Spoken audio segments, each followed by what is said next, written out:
এক বুজুর্গ আল্লাহ তাআলার এক ওলি, আল্লাহর বান্দা, তার শাগরিদের অভাব নাই।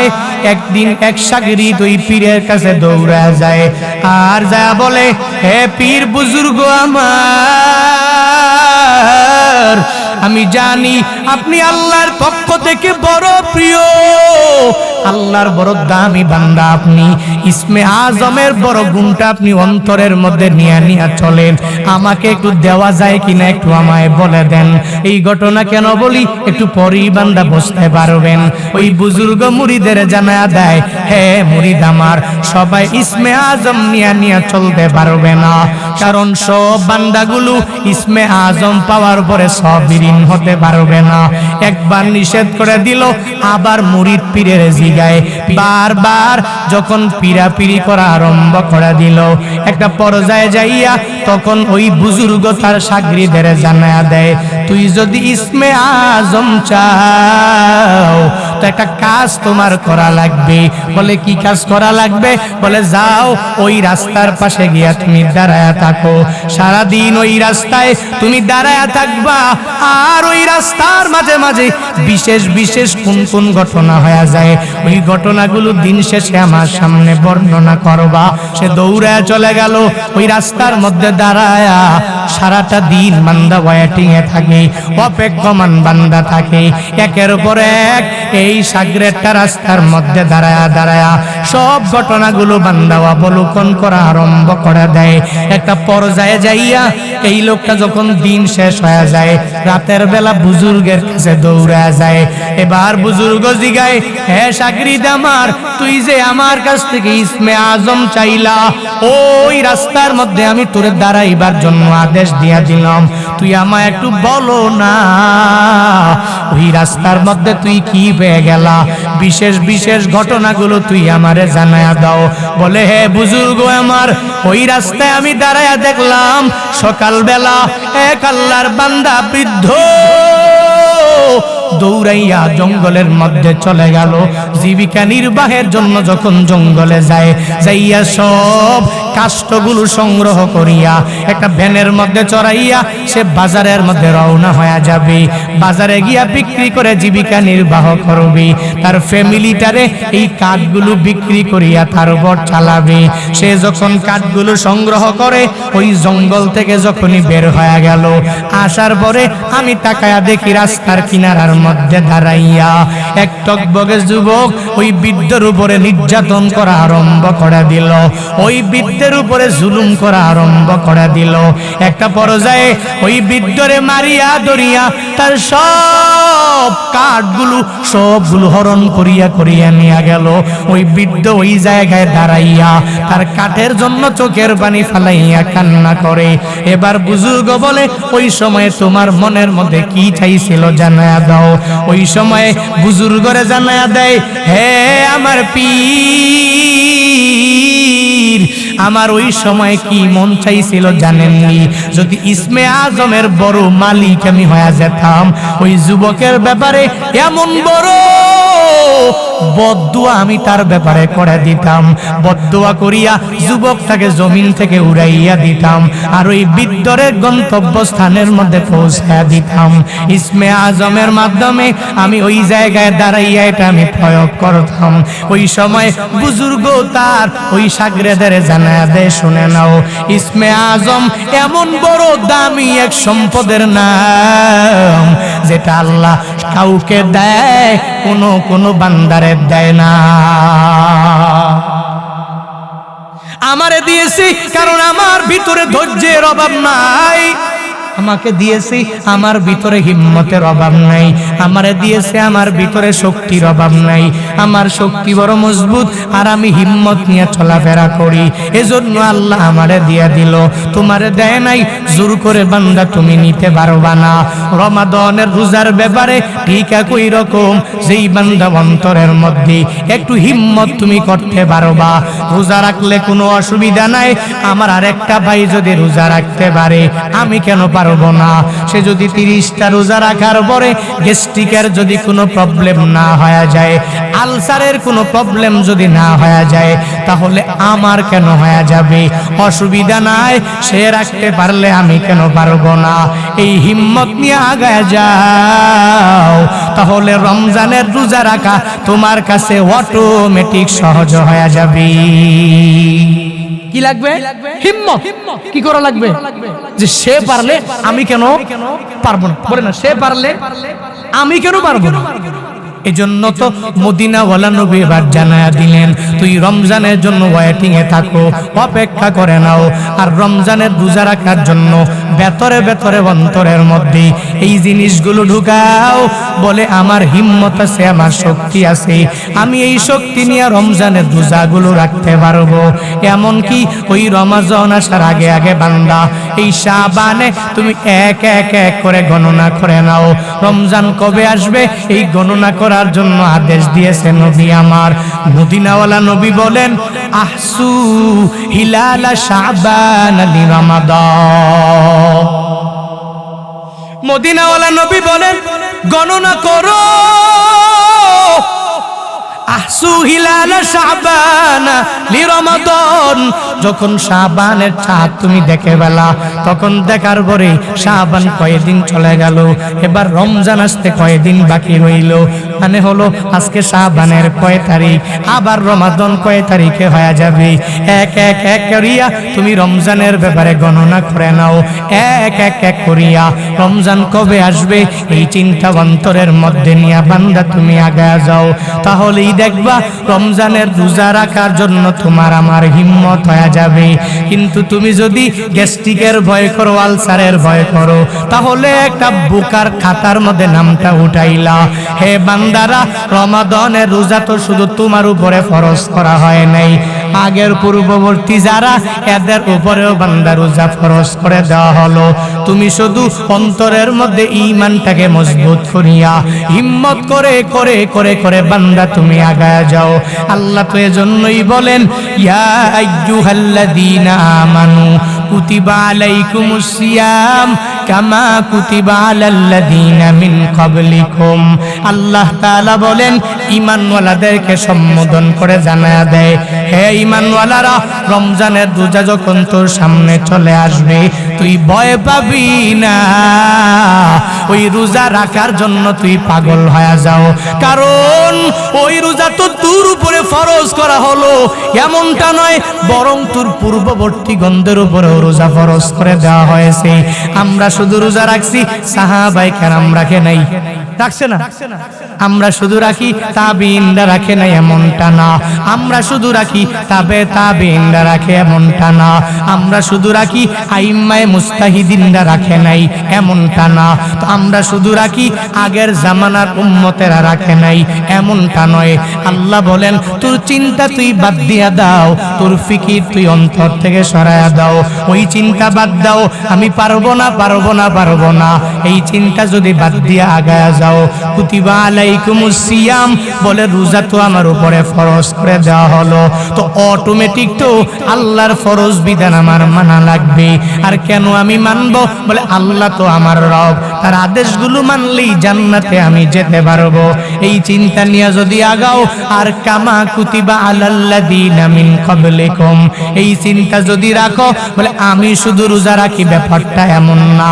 আমার বাবাও তো রোজা রাখে, আমার মাটাও তো রোজা রাখার জন্য পাগল বাড়া, আমার দাদাও তো ছিল, ওই দাদাও তো রমজানের রোজা রেখে মরে যায় নাই, আমার দাদিও রোজা রেখে মরে যায় নাই, আমার আত্মীয় স্বজনরাও রোজা রেখে মরে যায় নাই, গ্যাস্ট্রিক হয়ে যায় নাই, আলসার হয়ে যায় নাই। তাহলে আমি কেন পারবো না? তুমি ওই মানুষগুলোর দিকে বান্দা তাকাইয়া রমজানের রোজার প্রতি বান্দা তুমি উদ্বুদ্ধ হয়ে যাও। রমাদানের আগের প্রস্তুতি কি হবে বান্দা জানুনি? রমাদানে ঢোকার আগেই এই আজকে থেকে বাড়িতে যাইয়া 5 বেলার নামাজ তোমার পড়া লাগবে। রমাদানের রোজা আসার আগে আগে 5 বেলার নামাজ শুধু রমজানেই রাখলে হবে না, পড়লে হবে না, রমাদানের আগে পরে পড়া লাগবে কি লাগবে না?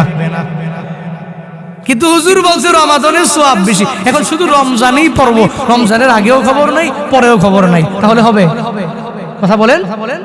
রমজানের প্রতিদান আল্লাহ তো নিজের হাতে বান্দা তোমারে দিয়া দিবে।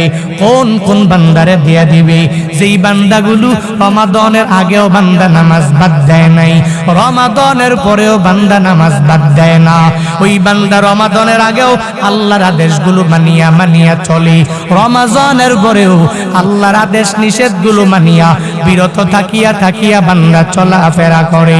আল্লাহ জানায়া দেয় হাদিসে কুদসির মধ্যে, আস-সাওমুলি ওয়া আনা আজিজি বিহি, রোজা আমার, এই রোজার প্রতিদান আমি আল্লাহ নিজের হাতেই দিয়া দিব। এখন কোন বান্দারে দিয়া দিবে? যেই বান্দা রমজানের আগে নামাজের খবর নাই, রমজানের পরেও নামাজের খবর নাই। রমজানের আগে বান্দা আল্লাহর আদেশ মানে না, রমজানের পরেও বান্দা মানে নাই। শুধু এক মাসই কুরআন তিলাওয়াতের জন্য পাগল পারা, নামাজ পড়ে নেক আমল করে, বাকি সময়গুলোতে কোরআনটা ধরেও দেখে না। এমন পরিবারের মধ্যে পরিবারের সদস্য সমাজে আছে না? না, রমজানে 3 খতম হয়ে গেল, 4 খতম হয়ে গেল, কিন্তু রমাদানের পরে কোরআন তিলাওয়াতের খবর নাই। রমাদানের পরে কোরআনটাকে ধরেও বান্দা দেখে না। কিন্তু না রে গোলাম, এই রমজান তুরে দেওয়া হলো, তুই প্রস্তুতি নিয়ে আগে থেকে বান্দা তুই আগায়া যাবা। ওই রমাদান আসার আগে আগে বান্দা তুই নামাজের দিকে অগ্রগামী হয়ে যাও, নেক আমলের দিকে বান্দা অগ্রগামী হয়ে যাও। আর রমাদান আসার আগে আগে একটা কাজ সবার জন্য করা লাগে। ওই রমজান মাসে প্রত্যেকটা কবরের আযাব আল্লাহ ক্ষমা করে দেয়। তোমার তো মা নাই, তোমার বাবা নাই, তুমি দৌড়াইয়া মাকবারার সামনে যাওয়া লাগবে। ওই মাকবারার পাশে গিয়া দাঁড়াইয়া মায়ের জন্য প্রতিদিন মুনাজাত ধরে দোয়া করবা। বলে হুজুর রমজানে করব, শুধু রমজানটা নির্দিষ্ট করবা না, রমজানের আগেও ওই মা বাবার জন্য বান্দা দোয়া করা লাগবে। মাকবারার সামনে দাঁড়াইয়া মা বাবার জন্য বান্দা তুমি একটু দোয়া করে দাও, দেখবা কি ফায়দা হবে। রমাদান আসার পরে তো এমনি কবরগুলো আযাব মুক্ত হয়ে গেল, অটোমেটিক ওই কবর থেকে তোমার মা বাবা তোমার জন্য মন থেকে রুহানি দোয়া তোমার জন্য করবে। রমাদানের আগের প্রস্তুতি বান্দা তোমার আমার জন্য 5 বেলার নামাজ। এরপরে মা বাবা দুনিয়ায় বেঁচে থাকলি এদের খেদমত করে করে বান্দা চলা, না থাকলে মাকবারার পাশে গিয়া দাঁড়াইয়া যাও, এদের জন্য দোয়া করো, রব্বির হামহুমা কামা রব্বায়ানি সগীরা। ওই মা বাবার কথা একটু চিন্তা ভাবনা করো, যেই মা বাবা দুনিয়ার মধ্যে থাকিয়া বান্দা রমজানে রোজা গত বছর রাখতে পারলো, এই বছর আসিয়া এই মা বাবা রমজানের রোজা পায় নাই, মাকবারার সামনে তুমি কেন যাইবা? এই চিন্তা তখনই অন্তরের মাঝে ঢুকে যাবে। আমার যেই মা গত বছরও 30টা রোজা সুন্দরভাবে রাখতে পারলো, এই বছর আমার মা নাই, আমার গত বছর বাবাটা রমজানের রোজার মধ্যে ছিল, এই বছর আসার পরে রমাদানের রোজার সময় আমার বাবা নাই, তবে আগামী বছর যে আমি বাঁচবো আমার মায়ের পথের প্রতীক আমি হয়ে যেতে পারি। আমার বাবা যেই লাইনের প্রতীক হয়ে গেল, আমিও তো ওই লাইনের একজন প্রতীক হয়ে যেতে পারি। এই চিন্তা তোমার অন্তরের মাঝে ঢুকে যাবে। নিজে নিজে মর্দামি করিয়া যৌবনের তাড়নার মধ্যে পড়িয়া রক্ত বড় গরম, টকবগে রক্ত নিয়া যদি বান্দা মনে করো এই বছর কেন রাখবো, আগামী বছর থেকে আমি রোজা রাখতে পারবো, আগামী বছর থেকে আমি রমাদানের 30টা রোজা পুঙ্খানো রাখবো। এ বান্দা তুই যদি মাকবারার সামনে গিয়া দাঁড়াইয়া যাও, ওই মা বাবার থেকে যদি শিক্ষা নাও, তাহলে পশ্চিমকালেও এই ধারণা তোমার অন্তরের মাঝে থাকবে না, ঠিক কিনা? কারণ যেই মা এত যুবতী ছিল ওই মা অত রোজা রাখলো, আজকে মা নাই, কবরে চলে গেল, বাবা নাই, কবরে চলে গেল, আমিও যে কবরে যাব না এর গ্যারান্টি তো বান্দা নাই, তুমি যাবা না এর গ্যারান্টি নাই। রমাদান আসার আগে আগে যে কোনো মানুষ দুনিয়া থেকে বিদায় হয়ে যেতে পারো। এজন্য তো বলি একটু মাকবারার পাশে যাইয়া ওই মায়ের জন্য বাবার জন্য বান্দা একটু দোয়া করে দাও। কি বলে দোয়া করবা? আল্লাহ আমার মা গত রমজানে ছিল, এই রমজানের মধ্যে নাই। আল্লাহ গো, মায়ের কবর তুমি জান্নাতের বাগান বানাও। ও আল্লাহ, গত রমজানে আমার বাবা দুনিয়ার মাঝে বেঁচে ছিল, আজকে নাই, বাবার কবর তুমি জান্নাতের বাগান বানায়া দাও। তুমি মুনাজাত ধরে মাকবারার পাশে গিয়া বান্দা দাঁড়ায়া যাও, তাহলে সন্তান হলেও উপকারী সন্তান বলে বিবেচিত হয়ে যাবা। রমজানের প্রতি তোমার একটা ভালোবাসা অন্তরের মাঝে বান্দা ঢুকে যাবে। কিন্তু মাকবারার পাশেও যাও না, অহংকার নিয়া নিয়া বান্দা আগাইয়া যাও। একটা ঘটনা বলি, ওই মা বাবার মাকবারার সামনে দাঁড়াইয়া ছোট্ট একটা সন্তান কিভাবে চোখের পানি ফালাইয়া বান্দা কান্দে। গত 2 মাস আগে আমার এক প্রোগ্রাম ছিল কুড়িগ্রাম জেলা। কি গ্রাম? নাম শুনছেন না আপনারা? উত্তরবঙ্গের এক জেলা, রংপুরের পাশে কুড়িগ্রাম জেলা। কুড়িগ্রাম জেলার একটা থানা হলো নাগেশ্বরী থানা। ওই থানার মধ্যে বড় একটা মাদ্রাসার প্রোগ্রামে দাওয়াত করা হলো। আমি প্রথম বক্তা, আমার হাতে দস্তারবন্দি উপলক্ষে মাহফিল। ওই হাফেজ ছাত্রদের মাথার মধ্যে আমি পাগড়ি দিয়া দিব। যখন আমাকে দাওয়াত করা হলো, যখন মঞ্চে গিয়া বসে গেলাম, মঞ্চে বসার আগে দেখবেন মাহফিলের সভাপতিরা মাইক নিয়া দাঁড়াইয়া যায় আর বিভিন্ন বিষয়ে কথা বলিয়া এরপরে প্রধান বক্তার হাতে মাইকটাকে হস্তান্তর করে দেয়। এরকম আছে না নাই? সভাপতি সাহেব মাইকটা নিয়ে দাঁড়ায় গেল, এক এক করে সব মাহফিলের ব্যাপারে বর্ণনা দিল। মাদ্রাসার শুরু থেকে নিয়ে এ পর্যন্ত সব বর্ণনা দিয়া শেষ পর্যায়ে হঠাৎ করে আমাকে সম্বোধন করে চোখের পানি ফালায়া দিল। আমি বুঝলাম না এতক্ষণ পর্যন্ত তাগরা এই মানুষটা চোখের পানি ফালায় নাই, হঠাৎ করে চোখের পানি ফালাইয়া আমারে বলতে লাগলো, ও হুজুর, আমার সন্তানটার একটু পরে আপনার হাতে পাগড়ি দিয়া দিবেন। আপনি যার মাথায় পাগড়ি দিবেন, আমার ওই সন্তানের মা দুনিয়ার মধ্যে বেঁচে নাই, তার মাটা নাই, এজন্য আপনি পাগড়ি দিয়া দিয়া একটু মন থেকে দোয়া করবেন। তার জন্য দোয়া করে বয়ানের শেষে একটু মুনাজাত দিয়া যাবেন, তার মায়ের মাকবারার সামনে একটু দাঁড়ায়া যাবেন। ওই আল্লাহর বান্দাটা এই কথা বলিয়া চোখের পানি মুছিয়া মুছিয়া মা এটাকে স্টেজের মধ্যে রাখলো। আমি যখন এক এক করে পাগড়ি দিতে আরম্ভ করলাম, সবার মুখের মধ্যে হাসি, আর যেই বাচ্চাটার মা নাই তার মুখের মধ্যে কোনো হাসি আমি খুঁজে পাই নাই। আমি তার মাথার মধ্যে যখন পাগড়ি পরাইয়া দিলাম, দেখি চোখের ডগার মধ্যে পানি। আমি তার একটু কানের কাছে নিয়ে একটু বলতে লাগলাম, সবাই এখন খুশি হয়ে গেল, আজকে তুমি হাফেজে কামেল হয়ে গেল। এই কোরআনটা 30 বার তোমার সিনার মধ্যে ঢুকিয়া গেল। আমার বাড়ি কই? তোমার বাড়ি কই? বাংলার জমিনে ঘুরে ঘুরে বয়ান করি আমি জুনায়েদ আল হাবিবের হাতে, তোমারে আমি এত জনসম্মুখে পাগড়ি দিয়া দিলাম, কান্না করার কোনো মানে হয় না, কেন তুমি চোখের পানি ফালায়া কান্না করো? ওই ছোট্ট বাচ্চাটা আমায় বলে, হুজুর, আমার মায়ের নাকি বড় স্বপ্ন ছিল আমারে হাফেজ বানাবে, আমারে আলেম বানাবে, কিন্তু আমার মাটা দুনিয়ার মাঝে নাই। আমি এই পাগড়ি মাথায় নিয়া যদি আমার মায়ের কাছে যেতাম, ওই মায়ের সামনে যাইয়া যদি আমি মাকে বলতাম, মা তোমার নিয়ত আমি পূরণ করে ফেললাম, ওই মাদ্রাসায় পড়িয়া পড়িয়া হাফেজে কামেল হয়ে গেলাম, আমার মা আমারে টান দিয়া বুকের মধ্যে কি মা করে করে নিয়ে যেত। আজকে আমার মা নাই, আমার মনে হয় এই জগতে আমার আর কেউ নাই হুজুর। আমার এই বাবাটা অন্য কোথাও কোনো মহিলারে বিয়াও করে না, আমার বাবা নিয়ত করেছে মৃত্যু পর্যন্ত আর কোনো বিয়াও করবে না। আমার দিকে তাকাইয়া আমার বাবার জীবন কি পরিমাণ আতঙ্কের মধ্যে পড়ে গেল।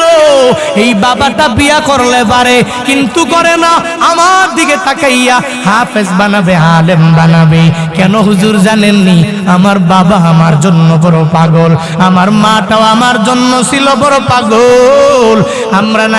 আমি নাকি বড় হইয়া ওই মা বাবার মাকবারার সামনে গিয়া দাঁড়াইয়া যখন তারা মরিয়া যাবে, আমি নাকি একটু মুনাজাত ধরে দোয়া করলে দুনিয়ার সব সব ত্যাগগুলো অটোমেটিক তারা সবাই মুছে ফেলতে পারবে।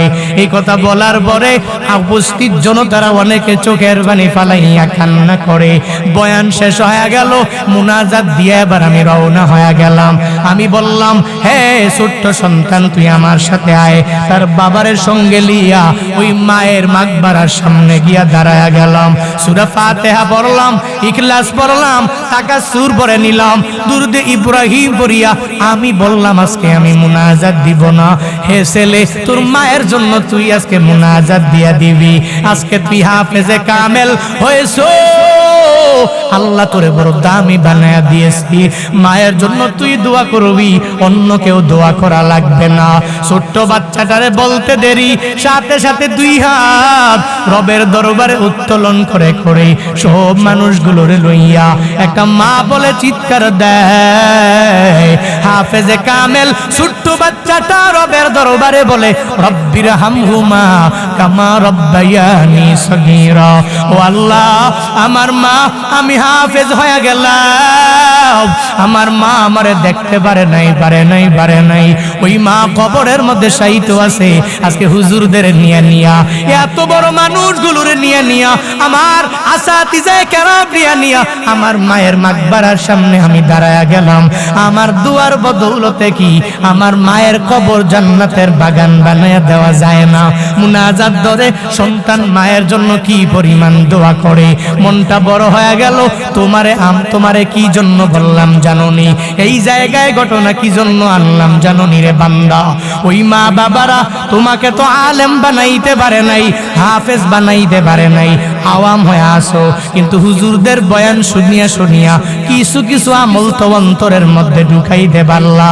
এই যে রমাদানে কত আরাম করে চলবা, ওই রমাদানে নিজের বউ নিয়া সন্তান নিয়া ইফতারের মধ্যে বসিয়া যাবা, সাহারির প্লেটের মধ্যে বসে যাবা, কিন্তু ঘরের মধ্যে যেই মায়ের কারণে এই পরিবারটা গঠন হয়ে গেল, ওই মায়ের কবরে রাখছো রে গোলাম। ওই মায়ের জন্য কি তুই একটু মাকবারার সামনে যাইয়া একটু কি তুমি দোয়া করে দিতে পারবা না? ওই বাবার জন্য মাকবারার সামনে গিয়া দাঁড়াইয়া একটু কি দোয়া করে দিতে পারবা না? ওই রমাদান আসার আগে মাকবারার দিকে তুমি দৌড়ায় যাও, আর ওখান থেকে তুমি শিক্ষা অর্জন করে নাও। আর মায়ের জন্য, বাবার জন্য চোখের পানি ফালাইয়া একটু দোয়া করে দাও। শিক্ষা কি নিয়ে নিবা? বলে মা যেরকম চলে গেল, বাবা যেরকম চলে গেল, আমারও একদিন এই পথের যাত্রী হয়ে যাওয়া লাগবে। আমার বাবার পথে যেই পথিক, ওই পথের পথিক আমার একদিন হয়ে যাওয়া লাগবে। দাদা যেই পথে চলে গেল, দাদি যেই পথে চলে গেল, নানা যেই পথে চলে গেল, নানি যেই পথে চলে গেল, ওই পথের পথিক তোমারও আমারও হওয়া লাগবে। কোনো বক্তা মানবে না, কোনো শ্রোতা মানবে না, কাউকে বান্দা ছাড় দেওয়া হবে না। এজন্য তো বারবার বান্দা বলি, ওই পরিমাণ তাকওয়া অন্তরের মধ্যে বান্দা তুমি ঢুকাইয়া নাও।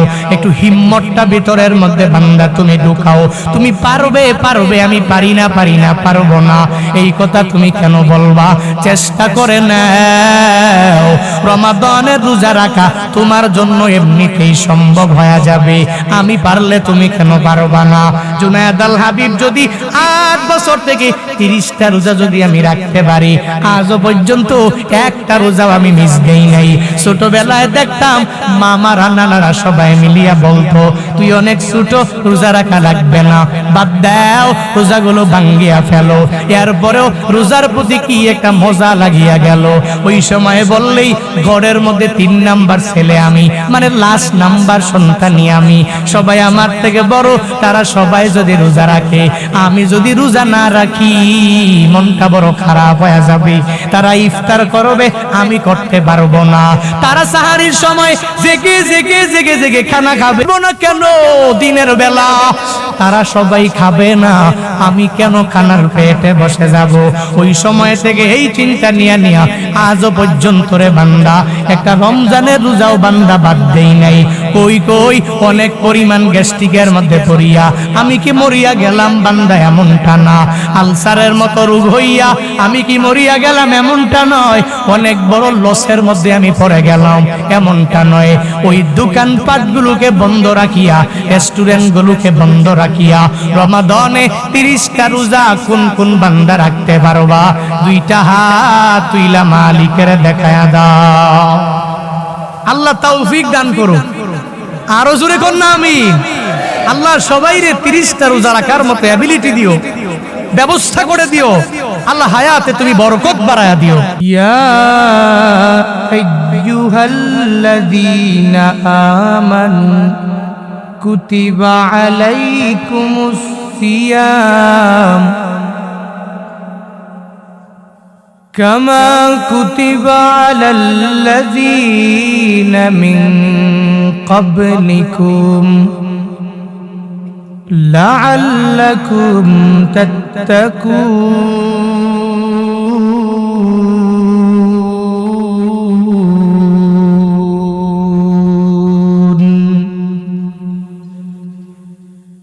وقال النبي صلى الله عليه وآله وسلم أحسوا هلال شعبان لرمضان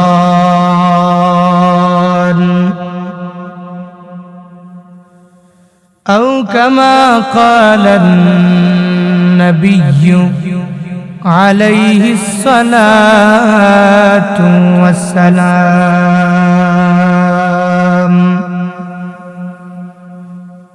صدق الله مولانا العظيم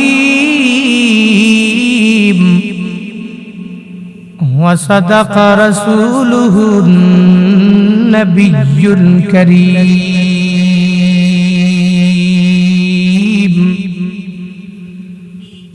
ونحن على ذلك لمن الشاهدين والشاكرين والذاكرين والحمد لله رب العالمين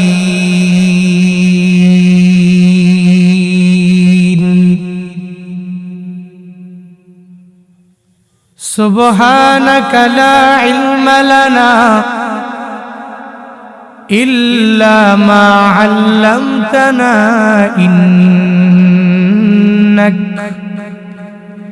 إنك أنت العليم الحكيم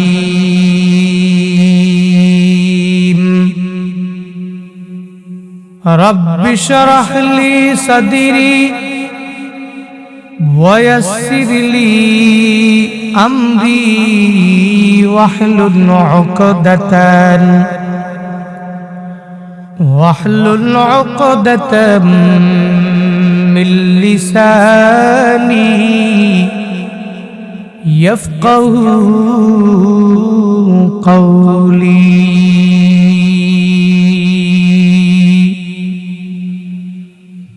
ربي زدني علما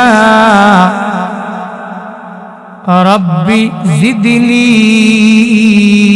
علما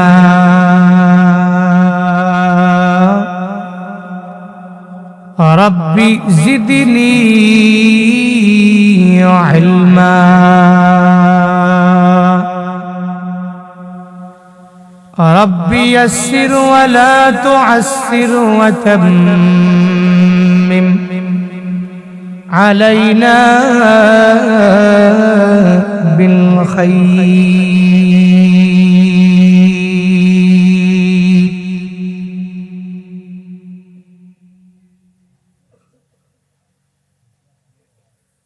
बातिल से दबने वाले आए आसमान ही हम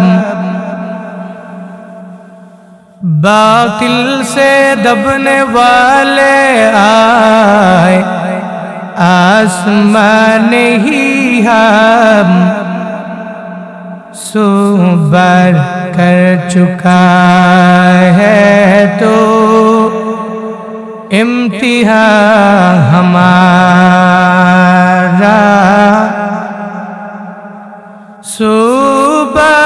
कर चुका है तू इम्तिहा हमारा। तौहीद की अमानत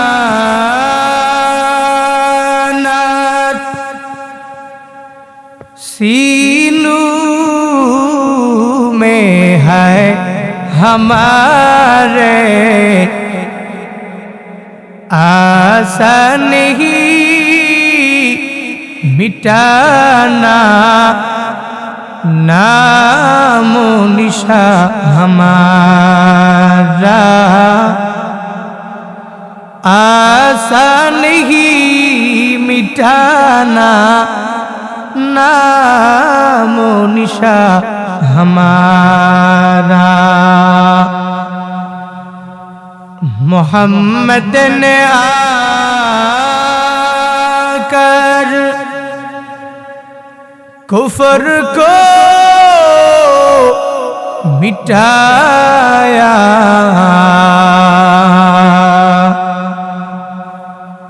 कुफर को मिटाकर सदाकत बताया, कुफर को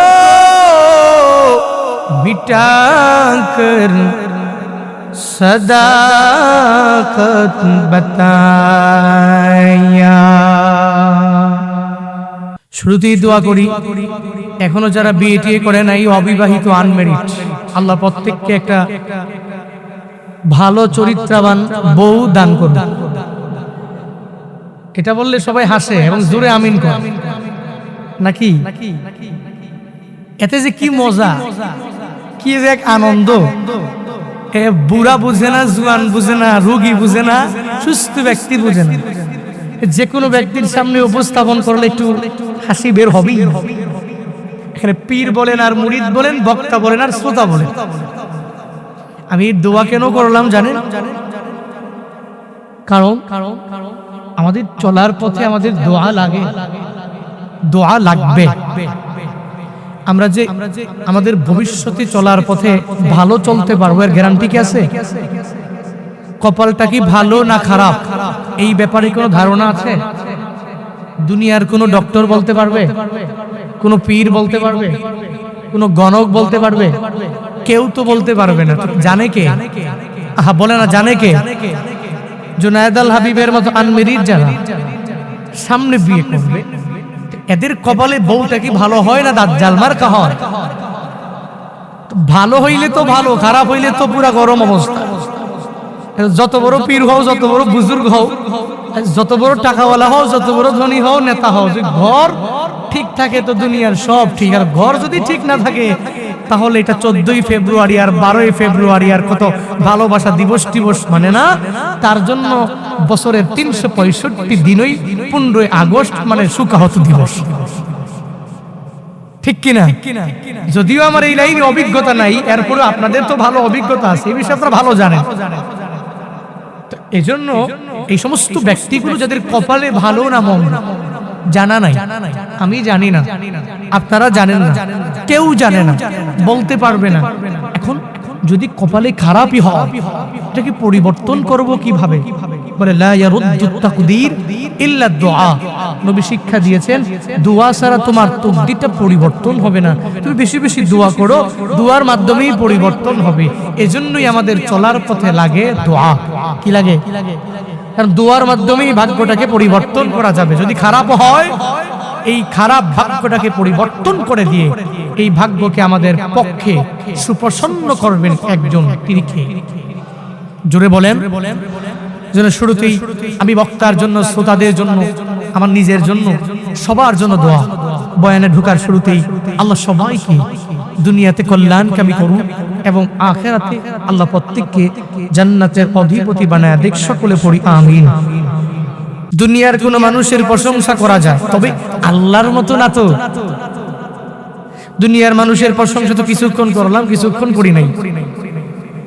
আমি বক্তার দ্বারা সাধারণ দুনিয়ার লাইনে একটু ছোট থেকে ছোট স্বার্থ হাসিল হলে আমি বক্তার নামে কত কিছু বলি, কত স্লোগান দেই, কত কিছু। হুজুর আপনারা ছাড়া ভাল লাগে না, আপনারা ছাড়া বাঁচবো না, বয়ান লাগবে, আসতে হবে, এই বয়ান করতেই হবে, 1 ঘন্টা বয়ান করেন, 1.5 ঘন্টা বয়ান করেন, 2 ঘন্টা বয়ান করেন, হুজুর আয় হায় আপনারা ছাড়া আমরা এবছর মাহফিলই করবো না। এই যে সব কিছু আমার প্রশংসা করে, যত কিছু বলার বানায়া সানায়া সব কিছু বলে, কিন্তু মাঝে মাঝে আবার একটু স্বার্থে আঘাত লাগলি ওই ব্যক্তিটাই আমার দোষগুলো সব খুঁজে খুঁজে ভাইরাল করে। এতদিন যে প্রশংসা করলো, হঠাৎ করে একটা বিষয়ে উলট পালট হওয়ার পরে সে আমাকে আর ভালোবাসে না, এখন সে আমাকে ঘৃণা করে। এটা দুনিয়ার লাইনে সম্ভব, কিন্তু আল্লাহর পক্ষ থেকে বান্দার কাছে যা কিছুই আসে, এই বান্দার যদিও ভালো যদিও খারাপ, আল্লাহর পক্ষ থেকে মনে রাখতে হবে সব কিছু তো ভালো। এজন্যই সর্বাবস্থায় ভালো থাকলেও আলহামদুলিল্লাহ, খারাপ হলেও কি পড়বো বলেন না, ভালো থাকলেও কি পড়বো, যদি কপালটা খারাপ হয় তবুও কি, ব্যবসায় মাইর খাইছেন তবুও, ব্যবসা জমজমা তবুও কি, আহা বলে না, কোম্পানিতে জব নিয়েছেন, চাকরিতে মান্থলি স্যালারি কম পাচ্ছেন তবুও, আল্লাহ আবার বেশি করে দিয়েছে তবুও, 1 বছরের জন্য জমি করতে গিয়ে মাইর খাইছেন, জমিনে আলু করে মাইর খাইছেন, ধান করে মাইর খাইছেন, খায় না এরকম মানুষ, লোকসানে পড়ে না, ক্ষতিতে পড়ে না, তখন তো ডিপ্রেশনে পড়ে, তখনই হতাশায় পড়ে, আল্লাহ পর্যন্ত গালিগালাজ করে, আছে না নাই? আমগো আম্মা জানেরা আছে না, দেখবে যে আল্লাহ পর্যন্ত গালিগালাজ করে, নাই? আল্লাহ শুধু খালি আমারই দেহে তারে দেখে না। এক পর্যায়ে গিয়ে এমন কথা বলে ঠেড়া পড়তে পারে না, বলে কি বলে না? এগুলো গ্রাম অঞ্চলের আমাদের আম্মাজানদের কমন বুলি। ঝগড়াঝাটি লাগলি এমন ভাবে অভিসম্পাদ দিবে, এমন ভাবে লানত দিবে, অথচ এটা তো উচিত নয়। আপনার কাছে আল্লাহর পক্ষ থেকে যা কিছু আসছে আপনি আলহামদুলিল্লাহ পড়ে এটা মেনে নেন, তাহলেই তো সব কিছু এমনিতেই অটোমেটিক হয়ে যায়। আরেকজনেরটা দেখা দেখা হিংসা করে জলে পুরে সরকার ভিতরে কোন ফায়দা আছে বলেন? বলেন বলেন, হিংসা করলে ফায়দা কি আমাকে বলেন? আর একজনের টাকাওয়ালা হয়ে যাচ্ছে, আপনি হিংসা করতেছেন, দিন দিন দিন দিন দিন দিন করে গরিব হচ্ছেন, ফায়দা কি? আর একজনে বড় বক্তা হয়ে যাচ্ছে, আপনি খালি ভিতরে ভিতরে হিংসা করতে করতে করতে করতে জলে পুরে সরকার, আপনি তো হইতে পারছেন না, সে খালি দিন দিন বড় হচ্ছে।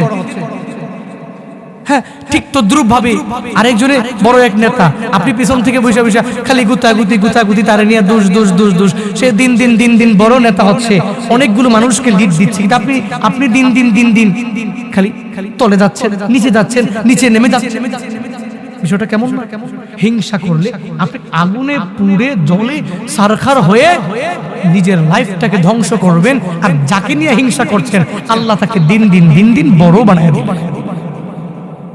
কারণ সে প্রশংসা করতে জানে, আপনি প্রশংসা করতে জানেন না। প্রশংসা রবের দরবারে আমরা সর্বাবস্থায় চলার পথে প্রশংসা করব। আল্লাহ তাআলা আমাদের প্রত্যেককে তৌফিক দান করুন। আমি খুব ক্লান্ত, বুঝতে পারছেন কথাবার্তা শুনে, আসলেই খুব ক্লান্ত। আমি গতকালকে প্রোগ্রাম ছিল আমার নওগাঁ জেলা থেকে আরো প্রায় 30 থেকে 40 কিলোমিটার দূরে। যদিও আমি উত্তরবঙ্গের সফরে 5 দিন ছিলাম, ওই সফরগুলোতে কষ্ট হয়নি। এক জেলা থেকে আরেক জেলায়, নওগাঁ থেকে রাজশাহী, রাজশাহী থেকে চাপাই থেকে পাবনা, পাবনা থেকে আবার আত্রাই, এগুলো সমস্যা হয়নি। কিন্তু আপনাদের এই কুমিল্লার প্রোগ্রামের জন্য কিন্তু আমি আসছি, আবার কিন্তু আমি একদিন পরে সাতক্ষীরার সফরে, রমজানের 2 দিন আগে বাসায়, প্রায় 7-8 দিনের সফর, সাতক্ষীরা, বাগেরহাট, খুলনা, কুষ্টিয়া, এই সব সফর শেষ করে রমজানের 2 দিন আগে আমি বাসায় আসি। আমি আতাউল্লাহকে বারবার বলছিলাম, কয়েকবার টেলিফোনও করেছি, যেটাকে একটু ক্যান্সেল করে রমজানের 1-2 দিন আগে দেখো দেওয়া যায় কিনা, অনেক চেষ্টা করছিলাম, না হুজুর মোটামুটি নামটা উঠে গেছে, হবে না।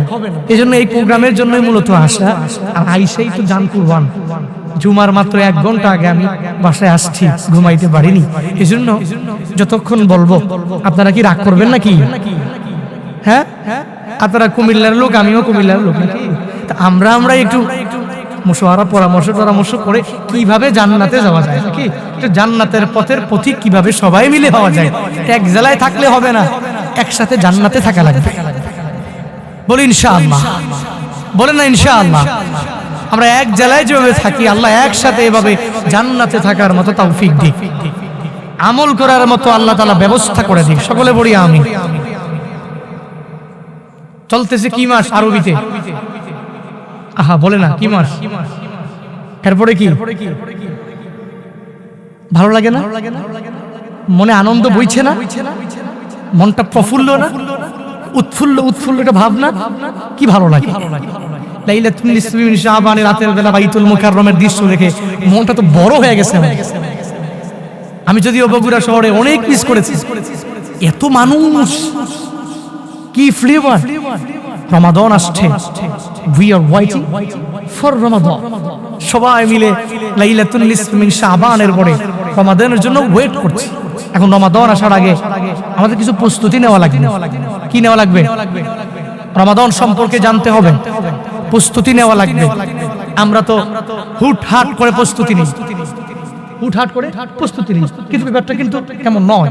আপনি একটা কাজ করবেন, বড় দামি কাজ, প্রস্তুতি কিন্তু আগে আগে আগে অনেক আগ থেকেই নেওয়া লাগবে। আর এজন্যই তো মদিনাওয়ালা নবী শিক্ষা দিয়েছেন যে তুমি রমাদানের 2 মাস আগে থেকে একটা দোয়া পড়ো। দোয়াটা পারেন না আপনারা? আল্লাহুম্মা বারিক লানা ফি রজব ওয়া শাবান ওয়া বাল্লিগনা রমাদান।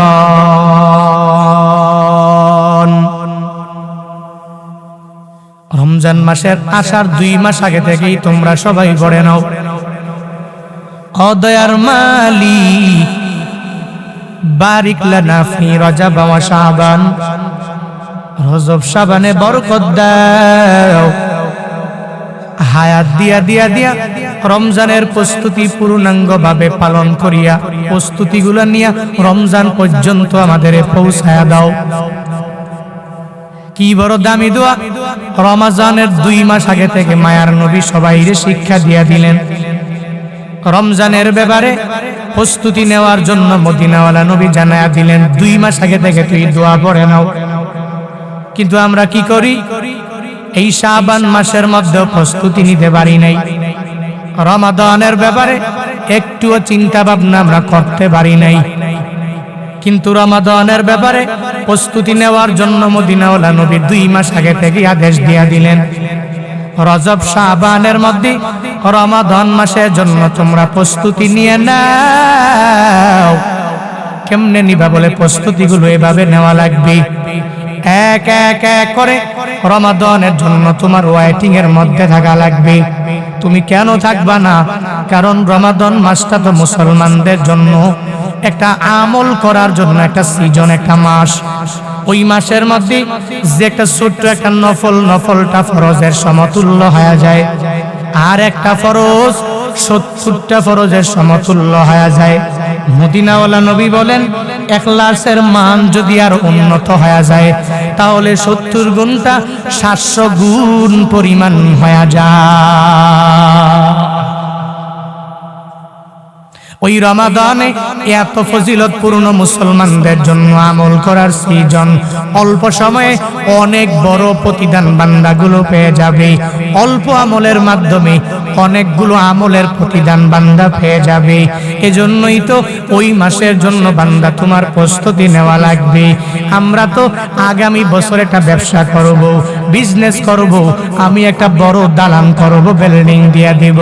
আমি লাকসাম বাজারের মধ্যে, নাথের বেটুয়া বাজারের মধ্যে একটা ছোটখাটো দোকান দিয়া দিব। তখন কি করলাম? 1 বছর 5 মাস 6 মাস আগে থেকে প্রস্তুতি নিয়ে নিলাম। আমার দোকানটা কেমন হয়ে যাবে, ওই দোকানটা আমার কোন জায়গায় থাকবে, ওই দোকানে মাল উঠাবো কেমনে, ওই দোকানের মধ্যে কর্মচারী কয়জন হবে, দোকানের প্রেসটা কোন জায়গায় হবে, কোন দিকে মুখ করে দোকানটারে আমি দিয়া দিব। বাজারের শুরু অংশে দিয়া দিব, নাকি মধ্যভাগে দিয়া দিব, নাকি শেষ অংশে দোকানটা দিয়া দিব। দুনিয়ার লাইনে একটা বিজনেস করার জন্য আমি আর তুমি 5 মাস 6 মাস 1 বছর আগে থেকেই ওই দোকানটা করার জন্য প্রস্তুতি নেওয়া আরম্ভ করে দিলাম। দুনিয়ার লাইনে বিজনেসে সফল হওয়ার জন্য 1 বছর আগে থেকে যদি বান্দা তুমি প্রস্তুতি নাও, তো রমাদানের জন্য কেন তুমি 1 মাস 2 মাস আগে প্রস্তুতি নিতে পারো না? ওই রমাদানের জন্য কেন তুমি অপেক্ষায় থেকে থেকে রমাদানে আসার আগে নিজের জীবনটাকে পুত পবিত্র বানাইতে পারলা না? কিন্তু মদিনাওয়ালা নবী 2 মাস আগে থেকেই তোমাকে দোয়া পড়ার জন্য আদেশ দিয়া দিলেন। এর মানে হলো তুমি 2 মাস আগে থেকেই রমাদানের প্রস্তুতি নিয়ে নাও। কিন্তু আমি আর তুমি রমজানের ব্যাপারে কোনো প্রস্তুতি নিতে পারি নাই। আবার অনেক বান্দাগুলো রমাজান আসার আগে আগে বান্দা এই কথাও বলে, আমার হিম্মত নাই, আমার শক্তি নাই, রমজানে আমি রোজাগুলো রাখতে পারবো না। আগে থেকেই পাকা বড় নিয়ত, রমাদানের রোজা আমি 10টা রাখবো, বাকি 20টা রাখবো না।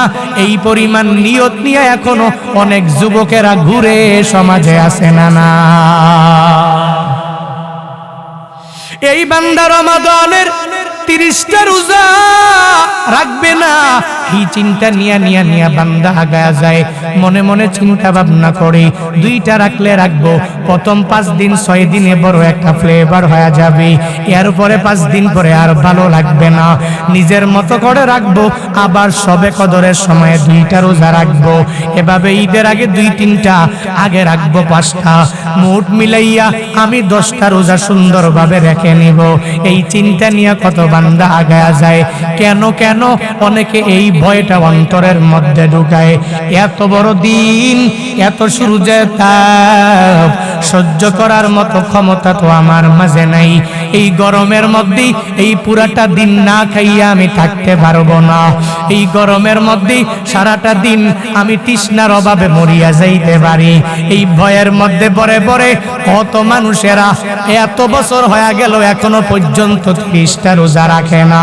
কিন্তু মদিনাওয়ালা নবী বলেন, তুই শুধু হিম্মত করে নাও, যদি ঠিক মতো নিজের হিম্মতটাকে যদি জোগালি দিয়া একটু মজবুত যদি করতে পারো, দেখবা রমাদানের 30টা রোজা রাখা তোমার জন্য সহজ হয়ে যাবে। শুধুমাত্র হিম্মতটাকে, শক্তিটাকে একটু মজবুত তোমার করে নেওয়া লাগবে।